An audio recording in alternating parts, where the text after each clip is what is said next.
yakin saya bahwa kita ini sudah banyak mengikuti persidangan di berbagai macam di berbagai macam proses persidangan, dan ini semua adalah orang-orang yang sudah sering beracara di berbagai tempat, apakah MK, apakah ME, pengadilan negeri biasa, dan lain-lain, tipikor. Tapi hakim ini luar biasa. Jadi ini saya lihat orangnya benar-benar strict. Saya tidak tahu apakah mungkin karena terdakwanya saya, kemudian pelapornya Hotman yang dikenal di negara ini sebagai public figure, dan tim-tim saya ini semua adalah semua public figure dan orang-orang yang terukur keilmuannya. Jadi saya menyampaikan bahwa terima kasih yang besar, terima kasih yang tinggi terhadap Ketua Majelis, anggota Majelis, Panitra, dan tim hukum saya. Dan teman-teman semua tadi menyaksikan betapa saudari Putri Iklima Aprilia alias Iklima Kim tidak kooperatif. Ya, itu dari minggu lalu sudah diperlihatkan. Nah, ini adalah potret bagaimana seorang Putri Iklima Aprilia tidak konsisten. Jangankan kepada saya dia perlakukan. Dia dalam satu sisi mengatakan saya kuasa hukumnya dan dipost di Instagram dia, tapi pada saat yang berselainan dia katakan tidak memberi kuasa kepada saya. Di saat yang lain juga dia mencabut kuasa dengan dasar kuasa kepada saya. Tapi itu mungkin yang terjadi 1,5 tahun ini dalam proses saya sebagai tersangka. Hari ini pun dia perlakukan di depan majelis. Jadi kalau disebut dengan contempt of court, ya benar. Hari ini dia tidak menghargai proses persidangan sehingga hakim marah dan menghilangkan hak Iklima Kim menyampaikan eksepsi. Dan sidang tersebut akhirnya untuk kami mendengarkan jawaban dari pihak jaksa penuntut umum pada tanggal 9 Januari 2024 pukul 10 WIB. Sedangkan terhadap Iklima Kim tadi perintahnya 2, hadirkan, dan kalau tidak hadir jemput paksa. Dan saya yakin begitu dijemput paksa, hakim akan perintah tahan yang bersangkutan. Meskipun itu ancaman hukumannya 4 tahun karena dianggap tidak kooperatif terhadap proses jalannya persidangan.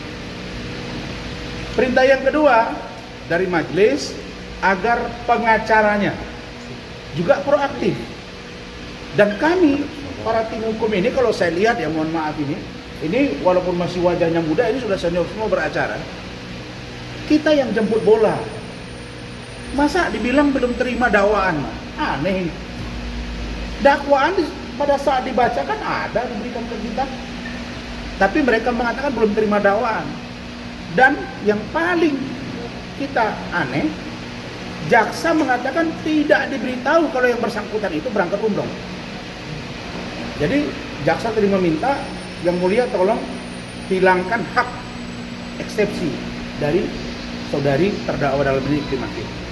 Jadi barangkali ini adalah prototipe atau karakter dari seorang Iklima Kim yang inkonsisten. Mudah-mudahan dengan tim hukum saya ini bisa akan menunjukkan ke publik bagaimana saya sebagai seorang lawyer yang duduk di kursi sebagai terdakwa dengan dasar saya sebenarnya sebagai seorang advokat. Bagaimana poin-poin dari itu tadi, eksepsi itu ada berapa poin, ada 27 halaman. Nah, saya persilakan ketua tim dulu untuk menyampaikan. Silakan, Bung Lecu. Ya, terima kasih ya. Saya Lecu Manan, salah satu tim penasihat hukum dari Dokteran. Ya kan, ini hari kami ya, para penasihat hukum ini telah mengajukan eksepsi sebanyak 27 halaman. Oke, eksepsi kami terus kami pertegas undang-undang advokat. Oke, kemudian sama putusan MK, di mana advokat tuh nggak bisa dituntut baik di dalam maupun di luar sidang pengadilan dalam menjalankan kuasa. Jadi Bang Rasman ketika konferensi pers itu kan dalam bentuk memberikan peringatan ya, Bang Rasman ya, kepada HPH yang mungkin ada perselisihan dengan Iklima Kim.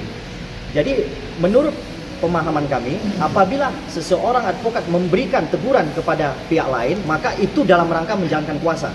Jadi jelas ini ya, memberikan teguran, memberikan somasi dalam rangka sebenarnya tujuannya mendamaikan kan Bang Rasman kan. Nah artinya itu sesuai udah dengan kode etik advokat. Maka saya berharap ya majelis hakim yang tegas ini segera untuk mengabulkan eksepsi dari para penasihat hukum. Ya, oke, cukup dari saya lanjutkan ke Terima Bang kasih. Rihat. Ya, Silakan Bang Pak Rihat. Baik, terima kasih seluruh rekan-rekan wartawan. Perkenalkan saya Rihat Huta Barat SHMH selaku tim kuasa hukum daripada Dr. Rosmat Arin Nasution. Tadi untuk melanjuti apa yang telah disampaikan oleh ketua tim kami, Dr. Lusmanan, bahwa telah diuraikan tadi apa poin-poin eksepsi yang telah dilakukan. Saya ini sekarang justru berharap menghimbau kepada seluruh rekan-rekan wartawan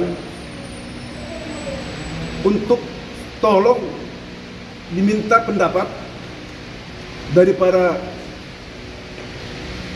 para advokat yang saat ini duduk di pemerintahan, di Menko Kumham, yaitu Pak Prof.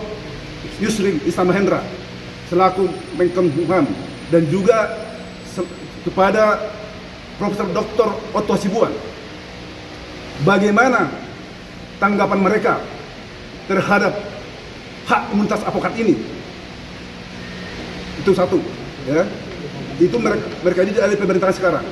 Dan juga kalian juga mohon temuin yang juga para rekan-rekan advokat kami saat ini yang ada di DPR RI Komisi 3, Habibur Rahman SHMH, juga Dr.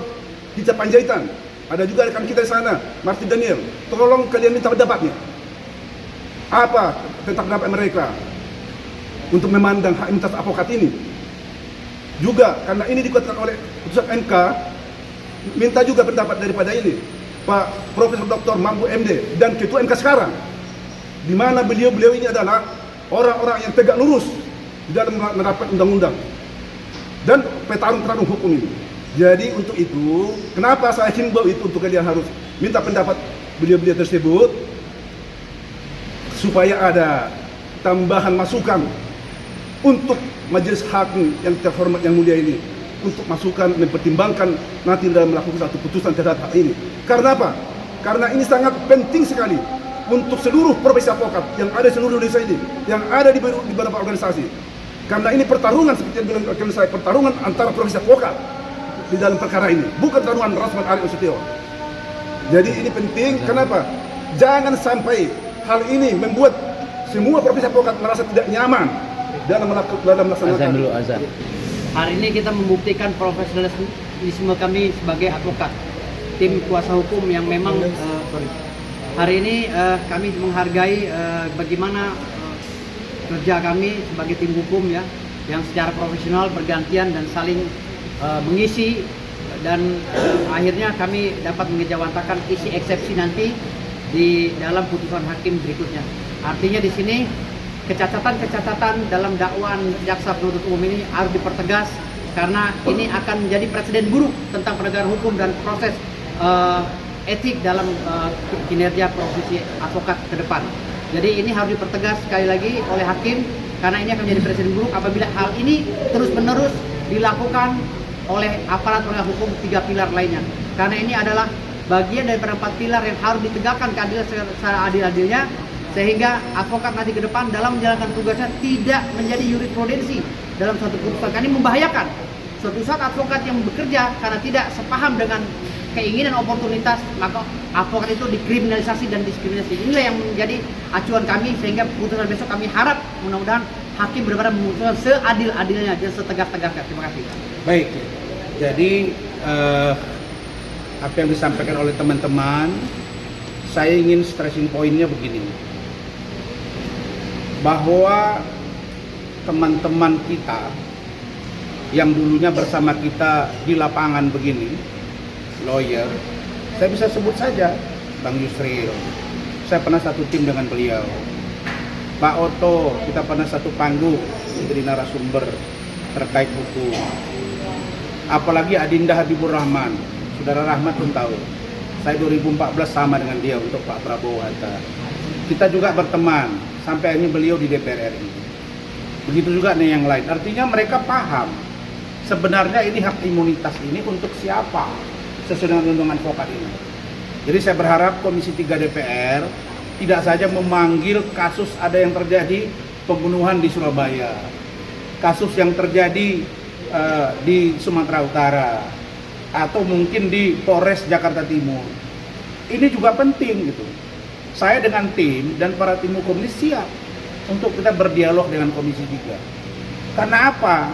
Karena ini jelas dalam rangka menjalankan kuasa. Nah, kalau undang-undang dikalahkan oleh peraturan di bawahnya, apakah perkaba, apakah SOP, dan lain-lain, maka kita lihat seperti tadi. Jadi dakwaan itu menjadi begitu lemah. Nah, tetapi itulah yang saya sebut kepada tim hukum saya, untuk tidak kita konfrontasi dengan hakim, untuk tidak konfrontasi dengan jaksa. Karena saya menduga kasus ini dipaksakan dari kepolisian. Nah, karena itu silakan kita nanti mudah-mudahan dikabulkan ya. Tapi kalau seandainya tidak, saya berharap saksi-saksi itu yang harus dikejar. Bagaimana dengan Hotman, bagaimana dengan saksi yang lain dari pihak mereka, bagaimana dengan kita. Karena saya percaya, kalau sampai ini saya dianggap bersalah, sementara teman-teman sudah dengar tadi semua eksepsinya, maka ini akan menjadi presiden buruk. Saya pun mungkin tidak mau lagi jadi pengacara. Buat apa? Untuk saya menegakkan diri saya dalam posisi yang benar dari teman-teman ini pun tidak dibantu dan tidak tegakkan sesuai dengan aturan yang ada, buat apa? Makanya saya yakin dengan ketegasan Ibu Ketua Majelis, saya yakin beliau akan memberikan pemahaman yang konkret. Siapa yang sebenarnya yang bersalah di persoalan ini?